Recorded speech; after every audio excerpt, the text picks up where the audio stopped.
भगवान परशुराम जन्मोत्सव समारोह का आयोजन देश भर में किया जा रहा है। इस अवसर पर धर्मनगरी कुरुक्षेत्र में भी एक भव्य समारोह का आयोजन किया गया। ब्राह्मण समुदाय ने बाकायदा कुरुक्षेत्र सेक्टर 13 हनुमान मंदिर में इस कार्यक्रम का आयोजन किया। इस अवसर पर राज्यसभा सांसद कार्तिकेय शर्मा मुख्य अतिथि के तौर पर शिरकत करने के लिए पहुंचे। समारोह में मुख्य अतिथि कार्तिकेय शर्मा को प्रतीक चिन्ह देकर सम्मानित किया गया। वहीं समारोह में पहुंचे लोगों को भी इस अवसर पर सम्मानित किया गया। समारोह में पहुंचे लोगों ने भगवान परशुराम के बताए रास्ते पर चलने का आह्वान किया। शिव शक्ति कीर्तन मंडली, शिव शक्ति कीर्तन मंडली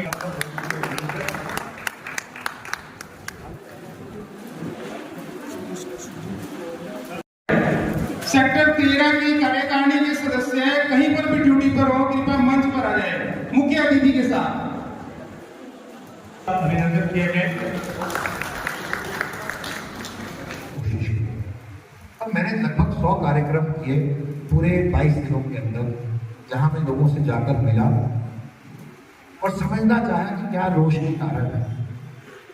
तो पता लगा कि बातें जो हमारी जेन्युइन डिमांड्स थी समाज की, वो कहीं ना कहीं सही पटल पे नहीं रखी जा रही। इसलिए मैंने पिछले साल 2022 में दिसंबर में भगवान परशुराम जी का महाकुंभ का आयोजन किया, जहां सबसे सलाह करके जो 13 डिमांडें थी समाज की, अन्य डिमांडें थी, उनको उस कार्यक्रम में रखने का काम किया। और मुझे खुशी है कि जब मैंने कार्यक्रम में वो डिमांड रखी तो वही मंच से तब के मुख्यमंत्री जी ने 13 में से 10 डिमांड वहीं से मानने का काम किया, मंच से, जो समाज के प्रबल डिमांड। देखिए, मेरा मानना है कि अगर आप सार्वजनिक जीवन में आए हैं, लोगों से सरोकार रखते हैं, राजनीति में आए हैं, तो आपके आने का औचित्य क्या है? अगर आप पंक्ति में खड़े आदमी व्यक्ति की मदद नहीं कर सकते, गरीब आदमी की मदद नहीं कर सकते, अपने समाज की मदद नहीं कर सकते, छत्तीस बिरादरी की मदद नहीं कर सकते, तो आपका सार्वजनिक जीवन में आना व्यर्थ है, बेकार है, कोई औचित्य नहीं है। और ये शिक्षा मैंने अपने पिताजी पंडित विनोद शर्मा जी से। मैं आपको 2-3 चीज़ों का उदाहरण देना चाहता हूँ, क्योंकि हमारे नौजवान जो युवा साथियों को पता होना चाहिए कि हमारे बड़ों ने क्या किया है, ताकि वो उससे प्रेरणा ले सके आगे बढ़ने के लिए और अगली पीढ़ी के लिए काम करने के लिए। उन्होंने ईपीबीजी का जो पौधा लगाया, जो कि सिर्फ ब्राह्मण परिवारों के लिए नहीं था, उसमें अन्य जातियां भी थी, लेकिन जो बच्चे आर्थिक तौर पे कमजोर हैं उनको महत्व मिले, क्योंकि गरीब आदमी की कोई जाति नहीं होती, गरीब आदमी की तो परिस्थिति होती है, और परिस्थिति को समझने का काम उन्होंने किया। और ईपीबीजी का जो पौधा लगाया सरकार से लड़ के, उसके तहत हजारों बच्चों को नौकरियां मिली।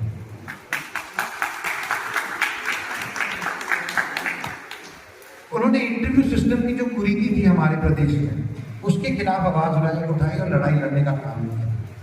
क्योंकि इंटरव्यू सिस्टम में क्या होता था, आप यूपीएससी में आप सर्विसेज कमीशन में थे, आपको पता है 1 मिनट का इंटरव्यू का सिस्टम 1 मिनट होता था।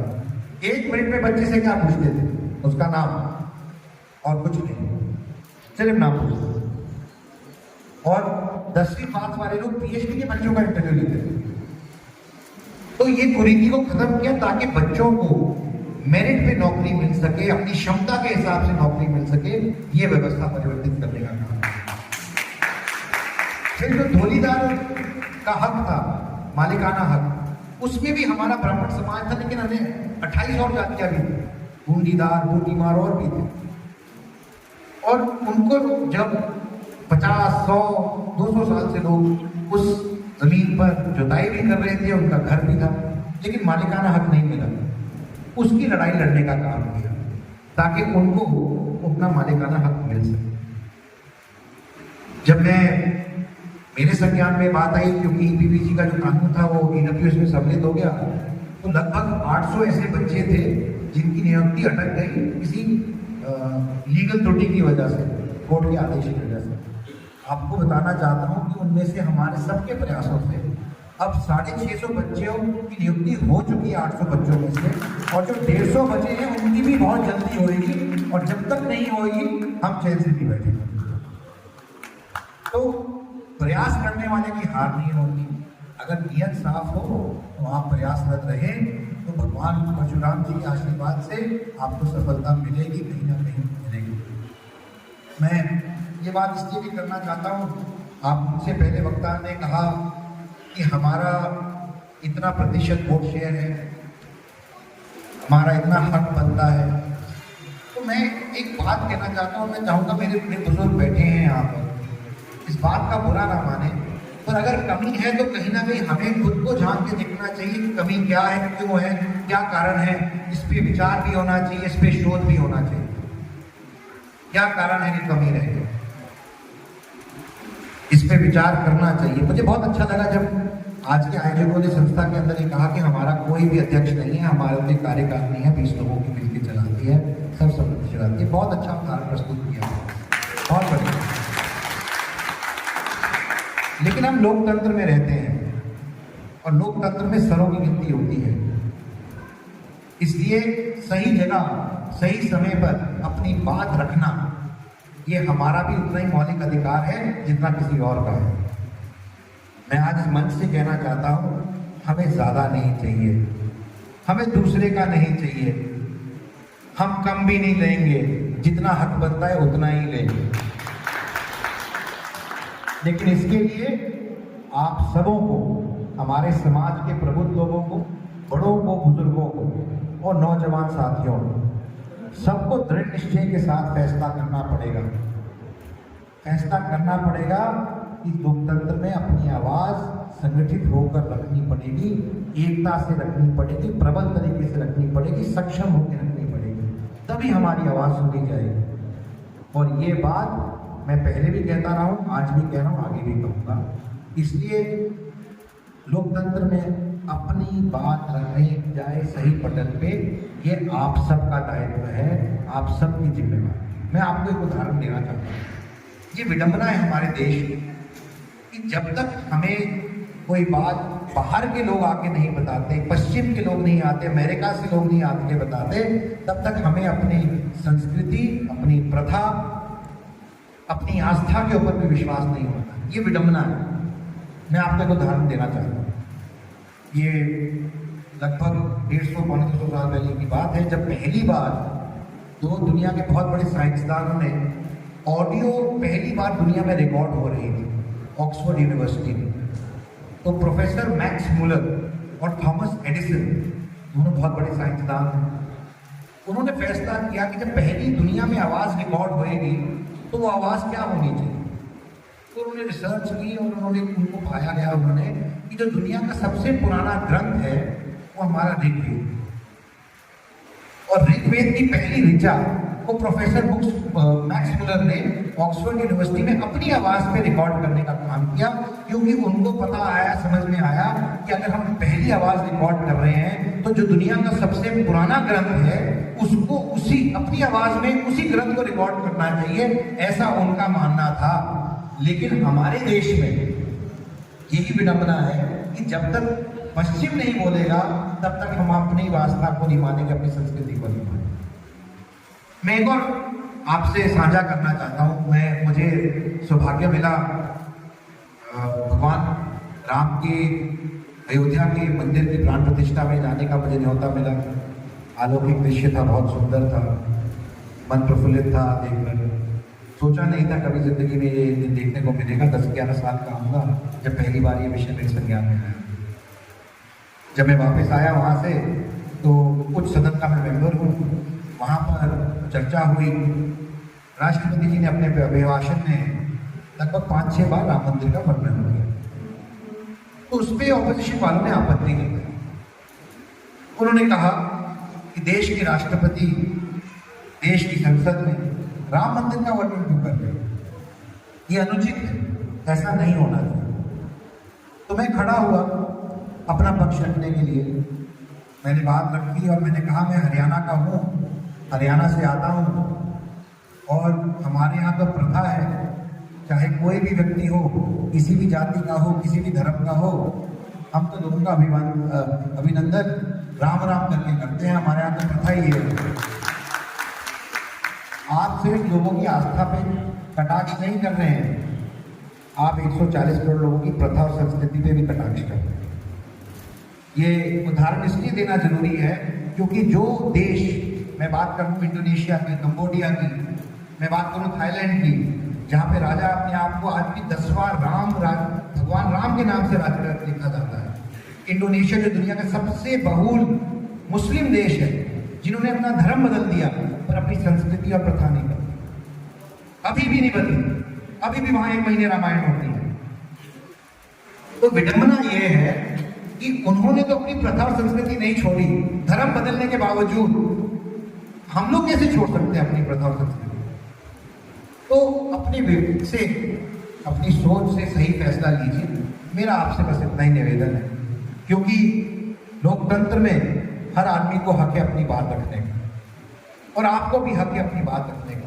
लेकिन जो लोग इस देश की नीति बनाएंगे, दशा देंगे, उनको आप चुनने का काम करते हैं। तो सही कारण से सही फैसला लें, ऐसा मैं आपसे निवेदन करना चाहता हूँ। बहुत बहुत धन्यवाद। जय भगवान परशुराम, जय हरियाणा, जय भारत। भगवान परशुराम जी विष्णु जी का अवतार हैं और उन्होंने अपने पिता की आज्ञा से समाज को ये संदेश दिया कि वो पितृ भगत हैं।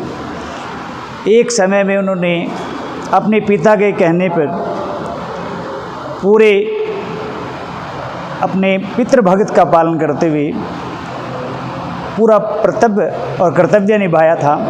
उन्हें क्षत्रिय जाति को 21 बार जो है कि क्षत्रिय विहीन समाज किया था, क्योंकि पाप का विनाश करने के लिए उन्होंने शस्त्र उठाया था। शस्त्र और शास्त्र ब्राह्मण को दोनों साथ साथ रखने चाहिए। जहाँ शस्त्र की ज़रूरत हो वहाँ शास्त्र की ज़रूरत हो वहाँ शास्त्र उठाना चाहिए, जहाँ शस्त्र की ज़रूरत हो वहाँ शस्त्र उठाना चाहिए। जमदग्नि भगवान परशुराम ने शस्त्र को भी जो है कि पहली प्राथमिकता दी है। भगवान परशुराम जी जो हैं वो हमारे विष्णु के अवतार हैं और हमें जो है कि अच्छे मार्ग पर चलने की प्रेरणा देते हैं। आज बड़ा ही हर्ष का दिन है, भगवान परशुराम जी का प्रकोत्सव हम आज मना रहे हैं और आज से करीबन 10 साल से हम ये मना रहे हैं। और आज के हमारे जो मुख्य अतिथि है वो कार्तिकेय शर्मा जी है, विशिष्ट अतिथि है वो रूबल शर्मा जी है, और आज के जो अध्यक्ष हैं वो डॉक्टर सुभाष गौड़ जी हैं। इन सब का सहयोग है और उनके साथ साथ हमारे जो कौशिक क्लासेस के जो हमारे विवेक कौशिक जी है, इनका विशेष हमारे ऊपर जो है ना सहयोग रहता है। और ये वैसे भी आने वाली जो जनरेशन है, केवल ब्राह्मणों की नहीं, सभी जनरेशन को जो है आगे ये सुधारने का कार्य लगातार करते आ रहे हैं। धन्यवाद। सर, आज भगवान परशुराम जयंती है, क्या संदेश देना चाहेंगे आप? सर, इस पर ये संदेश देते हैं कि भगवान परशुराम जी थे, उन्होंने इस दुनिया से जितने भी असुर थे सबको ख़त्म किया और कई बार धरती को इससे मुक्ति दिलवाई। और ये 13 सेक्टर की जो हमारी संस्था है, इसको हम पिछले 10 साल से इस दिन मनाते हैं, भगवान परशुराम का महोत्सव के बारे में। और इसके बीच में हमारे 25 आदमी इसका आयोजन करते हैं और इसका कोई सेक्रेटरी, कोई प्रधान नहीं है, सब आदमी अपने आप 25 के 25 काम करते हैं। और आज का जो हमारा आयोजन है उसमें हमारे कौशिक साहब ने विशेष योगदान दिया। जो मुख्य अतिथि हैं वो आज कार्तिकेय जी हैं, जो राज्यसभा मेंबर हैं, उनका भी हम धन्यवाद करते हैं। वो टाइम से भी पहले यहाँ पे उन्होंने उपस्थित दी और अपना काफ़ी समय यहाँ व्यतीत किया। और आज उनके जन्मोत्सव पर जो है, सर देखिए, सबसे पहले तो सभी कुरुक्षेत्र वासियों को और सभी नगर वासियों को, या मैं कहूँ सभी देशवासियों को भगवान परशुराम जयंती की हार्दिक शुभकामनाएं। और बड़े ही गर्व का दिन है कि आज हमारे बीच जो है परशुराम जयंती को इतने हर्षोल्लास के साथ मनाया जा रहा है। ये भगवान परशुराम जो रहे, ये कोई साधारण व्यक्ति नहीं है, ये पूरे विश्व को एक रास्ता दिखाने वाली हस्ती हैं, जिन्होंने जाति धर्म समाज से ऊपर उठकर सभी जातियों के लिए केवल इंसाफ के लिए अपना फरसा उठाया, जो कि प्रचलन है कि भगवान परशुराम फरसाधारी हैं। लेकिन जो सबसे बड़ी बात थी उनकी, वो अपने ज्ञान के दम पर इंसाफ की लड़ाई लड़ा करते थे। उन्होंने कभी किसी धर्म के लिए, कभी किसी जाति के लिए भेदभाव नहीं किया। सभी जातियों को, सभी धर्म को वो साथ लेकर चलते थे और अन्याय के खिलाफ आवाज़ उठाते थे।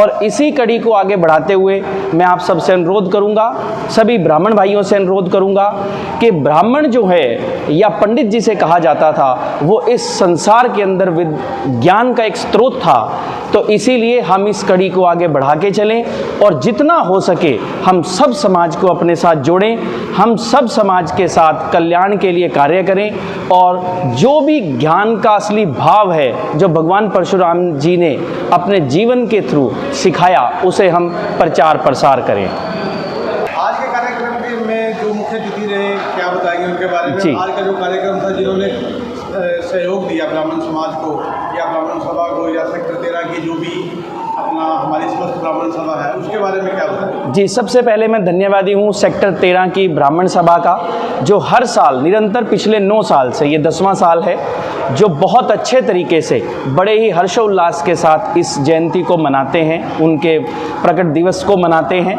आज के जो हमारे चीफ गेस्ट हैं वो है कार्तिकेय शर्मा जी, जो राज्यसभा सांसद हैं। हमारे जो गेस्ट ऑफ ऑनर हैं यानी कि विशिष्ट अतिथि जो हैं वो रूबल शर्मा जी हैं, जो बड़े प्रतिष्ठित समाज सेवी हैं और यंग हैं। तो उन लोगों ने यहाँ पहुंचकर जो कार्यक्रम की शोभा बढ़ाई, उनका धन्यवाद। सभी लोगों ने जिन्होंने इस यज्ञ के अंदर अपनी आहुति डाली है, सहयोग आहुति डाली है, उन सब का धन्यवाद। और लास्ट में एक ही लाइन बोलना चाहूँगा युवाओं के लिए कि अगर आप भगवान परशुराम से प्रेरित होना चाहते हैं तो सबसे पहले काम करिए कि आप नशे से दूर रहिए और नशे से बचिए, ताकि आप आगे आकर कुछ कर सकें।